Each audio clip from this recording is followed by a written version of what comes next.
तो कहीं पर भी आप अपने आप को अपने सब्जेक्ट की वजह से इंफीरियर मत समझिए। You all are equally important when it comes to development of the child. और इन सब में सबसे इम्पोर्टेंट वो टीचर है जो नर्सरी से लेकर क्लास 2 तक बच्चे के साथ, क्योंकि अगर पीजीडी के पास कोई बच्चा साइंस में इंटरेस्ट दिखाता है तो वो इसलिए दिखाता है कि 6, 7, 8 की टीचर ने साइंस अच्छे से पढ़ी है।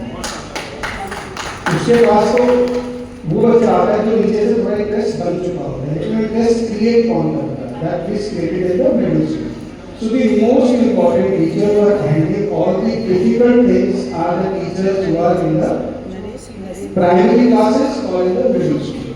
So the focus of all NEP and the focus of all development and all the policies is now shifting from the senior and secondary classes to the middle classes.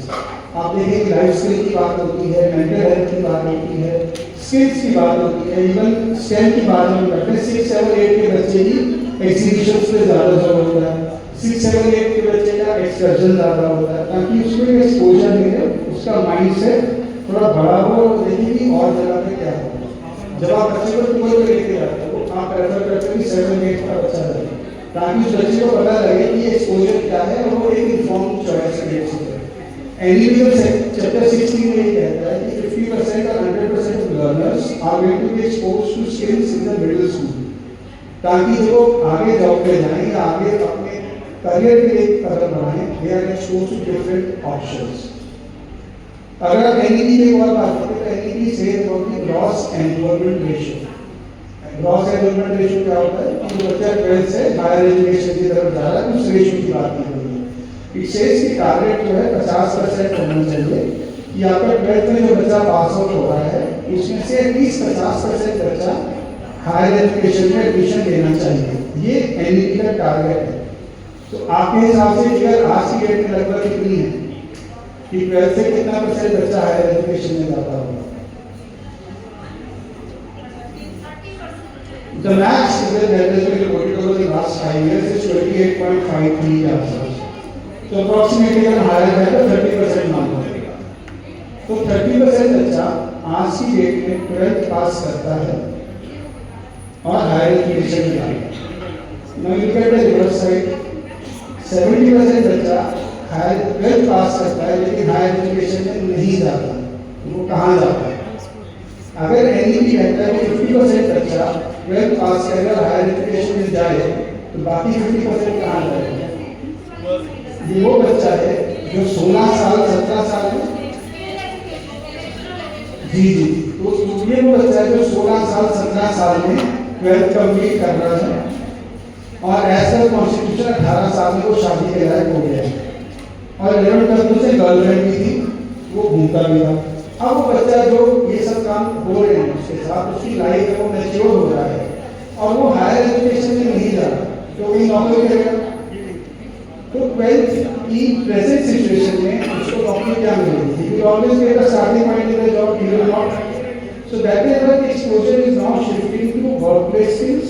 कि वो कोई भी नौकरी करे, he should learn to communicate well, he should learn to work in teams, he should learn to have basic IT skills and apply them. आप जो भी सीखें उसको अप्लाई करना आना चाहिए। अगर आपने स्कूल में सीरियल में करेक्शंस करना है या पैरल में करेक्शन करना सीखा है तो आपको गलती बेसिक इलेक्ट्रिसिटी की समझ होनी चाहिए, आपको वोल्टेज और वोल्टेज में फर्क पता होना चाहिए। तो जो अप्लाई नहीं कर पाएगा अपने नॉलेज को वो आगे जाकर के रिडंडेंट हो जाएगा। टेक्नोलॉजी की बात करते हैं, जनरेटिव एआई की बात ना करें तो वो डिफिकल्ट होगा। आज हम सब लोग चैट जीपीटी यूज करते हैं, चाहे जेमिनी करें, चाहे चैट जीपीटी करें, चाहे कोपायलट करें, कुछ भी करें, but they are using generative AI, even Canva to an extent for our various day-to-day jobs. कोई लेटर लिखना है, कोई चीज समझनी है, तो we are using ChatGPT. Now you or me are at an age where we have done our studies and now into a job. So हम लोग ChatGPT यूज कर रहे हैं, but saying कि हमें तो और सीखना नहीं है। बच्चे यूज ना करें, क्योंकि क्रिएटिविटी खत्म हो जाएगी। अगर आप बच्चे को ये काम करने से रोकेंगे तो क्या वो आगे जा करके एक हैंडीकैप बच्चा नहीं होगा जिसके पास ये यूज करने की टेक्निक नहीं है। So it technology is changing very fast. हम लोग विकसित भारत की बात करते हैं। विकसित भारत में अगर आप 2047 में विकसित भारत कहते हैं तो विकसित भारत कैसा होगा, need to first understand that thing. और विकसित भारत कहाँ है? आज से 2047 कितने ईयर्स हुए? 22 साल। वो 22 साल बाद जो बच्चा सड़क पे या नौकरी कर रहा होगा वो बच्चा आज कहाँ है? या तो पैदा नहीं हुआ है, पैदा हुआ तो अपने प्राइमरी में है या आपकी क्लास 5, 6, 7 में। सो विकसित भारत तो आपके स्कूल के अंदर है ना। अगर आप उस विकसित भारत को अभी से ट्रेन नहीं करेंगे, और विकसित भारत की सबसे बड़ी नींव है वैल्यूज, वैल्यूज और एथिक्स जो हमारे कल्चर में इनग्रेन्ड है। भले माना जाता है और ग्रांटेड है हमारे अंदर। हम ये मान के चलते हैं हमें आते तो हमारे बच्चों को भी आते होंगे, सबको आते ही। वो नहीं है, वो बताना पड़ता है और वो बच्चों को ट्रेन करना पड़ता है। स्लोली और स्कूल का moving away from that. But school में एक चीज बहुत अच्छी देखी जाती है, that is your effort to maintain cleanliness in the school. अगर स्कूल में कोई कागज पड़ा हुआ दिखेगा गैलरी में, table teachers and principals will take it up. So that is an impression on the mind of the child which cannot be changed.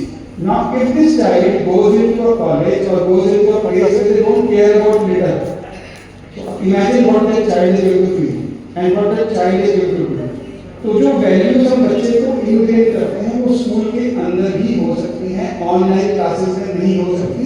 So you need to make sure that the children come to the school.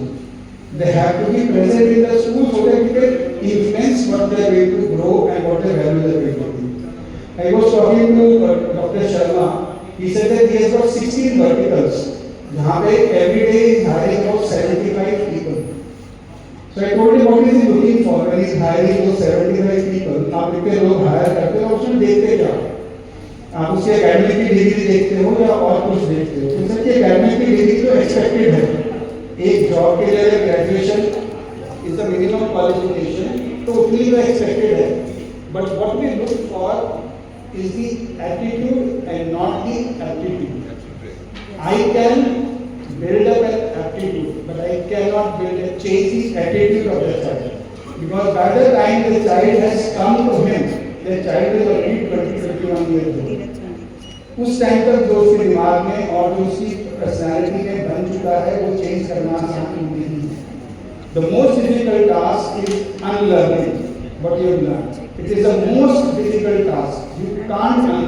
अगर आप simple एक pronunciation भी अपनी change करना चाहें तो आप उसी के अंदर बहुत टाइम लगाना पड़ता है।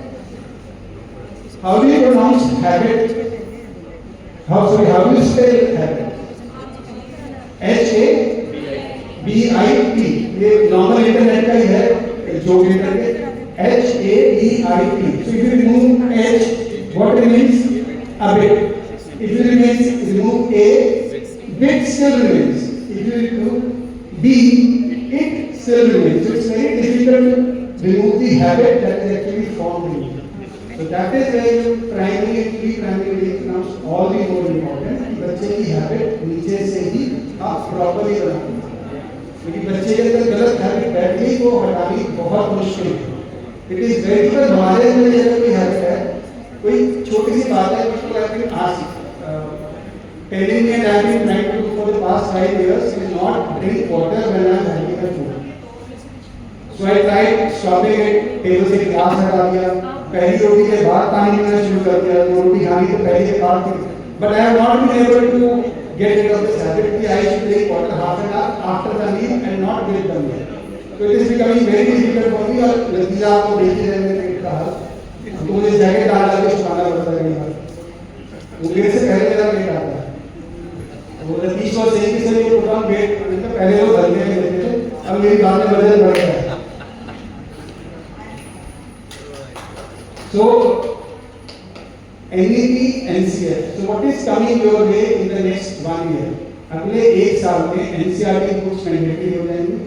6, 7, 8 में स्किल कंपलसरी हो जाएगा। नेक्स्ट सेशन से you have to give 1 period to skill, 1 or 2 period to skill every week. इसके लिए कौशल बोध नाम की NCERT की किताब आ रही है, Amazon पे अवेलेबल है, NCERT पे अवेलेबल है, आप सॉफ्ट कॉपी पढ़ना शुरू कर दीजिए। Because by the time next session comes, you should be aware of what is contained in that book. It talks about skill education. It talks about 3 forms of work. Working में life forms जिसमें आपका agriculture आता है, dairy farming आती है, animals आता है, उनसे जुड़ा हुआ कुछ बच्चे को सिखाना है। आप मेडिकल नर्सिंग सिखा सकते हैं, आप प्लांटेशन सिखा सकते हैं, कंप्यूटर स्टेप गार्डनिंग सिखा सकते हैं, स्कूल में टेरेस गार्डनिंग, मेडिसिनल फार्मिंग, कुछ भी एक चीज related to working with life forms. Second is working with machines and materials, जिसमें आपका एआई, आईटी, मशीनरी, इलेक्ट्रॉनिक्स से सारी चीजें आती हैं। थर्ड आता है वर्किंग विद ह्यूमंस, जिसमें आपने ब्यूटी, टूरिज्म, जहाँ पे personal interaction human to human हो।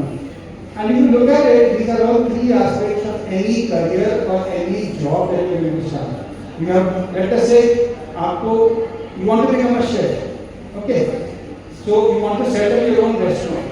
सो रेस्टोरेंट के लिए आपको फ्रूट्स एंड वेजीज फ्रेश चाहिए, you will source them from somewhere, so you need to know from where I can get, how the life form is there. Then you have need machinery for cooking that food, and then you need to sell that to humans. So you are interacting with nature and using the nature's product into with machines, manufacturing sector, producing sector, and then entrepreneurship, and you are interacting with humans. So अलग-अलग aspect पे बहुत सारी activities उस किताब के अंदर हैं। आप वो किताब देख लीजिए, क्योंकि वो कंपल्सरी है। अगले 2 साल में हर स्कूल में कंपोजिट स्किल लैब होना जरूरी है। 400 स्क्वायर फीट के 2 या 600 स्क्वायर फीट का 1 कमरा, which has got exposure to 3 different kind of skills. उसका पूरा बुकलेट रेडी है। Within the next 15-20 days that booklet will be made available on the CBSE website, जिसमें गाइडलाइंस हैं प्रॉपर नक्शे के साथ, और पोस्टर्स भी दे रखे हैं कि आप उसको डाउनलोड करें, प्रिंट करके अपने लैब में लगाओ, और कौन से स्किल के लिए कौन सा सामान आपको खरीदना पड़ेगा, उसका टेंटेटिव कॉस्ट कितना होगा वो भी उसमें डाल देंगे। इस अप टू यू कि आप कहाँ से लेते हैं, आप सस्ता ले सकते हैं, सस्ता ले लीजिए, क्वालिटी से कॉम्प्रोमाइज मत कीजिए। Carry off principle it is going to be mandatory, और मैंडेटरी के नाम पे आप अच्छी चीजें अभी खरीद लीजिए। एक बार खरीदिए तो बार-बार नहीं खरीदी जाएंगी, अच्छी चीजें ले लीजिए। So infrastructure wise your schools have to be enhanced. Now when it comes to career growth of teachers, आपके लिए ग्रोथ कहाँ पर है? There is going to be a lot of opportunities for teachers teaching skill subject across the country in various boards, because सभी boards में mandatory हो जाएगा कि वो टीचर जो स्किल एजुकेशन के सब्जेक्ट पढ़ा सकता है 6 to 10, उसकी रिक्रूटमेंट होगी, कुछ एजेंसीज रखी जाएंगी, और उन एजेंसीज के through people will be employed on part time basis और full time basis. So you have a very good opportunity to expand your careers, to open skill centers in the school, and your teachers can have extra time in the school and learn more skills. अब RIT teachers की बन जाती हैं, आप भी अपने RIT create कर सकते हैं, और आप मतलब छोटे-छोटे स्किल्स यूज करें, स्किल्स देखें, स्किल्स सीखें, और सबसे बड़ा स्किल आप सीखें टेक्नोलॉजी को यूज करना। सी टेक्नोलॉजी पहले होता था कि एक सब्जेक्ट की तरह से आप पढ़ेंगे, अब वो सब्जेक्ट नहीं है, you have to use it everywhere, right from advertising for admission in the school to producing result of the child in the school. It is going to be used everywhere. I can create a question paper in 20 minutes using that generative AI. I can produce the marking scheme for that in another 5 minutes. तो जो question paper और lesson का लिखते हैं, हमको 4-4 दिन लगाते हैं, और फिर अल्टीमेटली पुराना लेसन कॉपी पेस्ट कर देते हैं। That is going to change. The biggest change that is going to come is in the role of the teacher. Teacher की जॉब पे तब तक कोई खतरा नहीं है जब तक वो टेक्नोलॉजी यूज कर रहा है, अदरवाइज टीचर की जॉब को टीचर से ही खतरा है। You will be replaced not bye technology, but you will be replaced by teacher who can use technology better than what you can.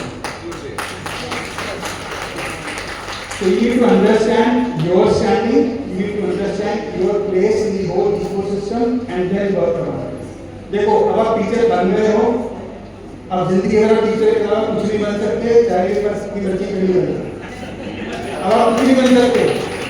You have been spoiled because your authority class में मिलती है 40 बजे से मेरे को authority मिलती है 40 को सुनते हैं, अब मैं 2 मार्क्स अपने यहाँ से खड़ा हो सकते हैं। There is nothing compared to that. Even अगर आप नर्सरी के टीचर हैं, तब भी शादी के लोग आपको घेर के पूछेंगे कि मेरा बेटा 12th बताओ से क्या करा। उनके लिए आप एक टीचर हो, irrespective of the class is your teacher. So if you have to grow, you have to grow in this field, and there are only 2 ways of growing. One is never stop reading, And number two is never stop learning about new things. So read a lot, attend the trainings, learn about the policies, contribute to policies. CBSE is going to open up for recruitment of teachers who are going to be trainers for this skill education. Existing teachers को ही हम लोग train करेंगे, हम लोग नए teachers के लिए नहीं जाएंगे. और नए existing teachers में बहुत अच्छी स्कोप है सभी के लिए थोड़ा बहुत कंट्रीब्यूट करना है. कुछ लोग ज़्यादा कंट्रीब्यूट करेंगे, कुछ लोग कम कंट्रीब्यूट करेंगे. लेकिन अगर आप कंट्रीब्यूट नहीं करोगे, then you will fall behind in this journey because the journey is going to continue. It's whether you are onboarded or not onboarded. So please make sure that you are skilled enough, upskill yourself and join the journey. Wish you all the best and many congratulations to you all. Thank you so much, sir. Thank you very much. Significant speech.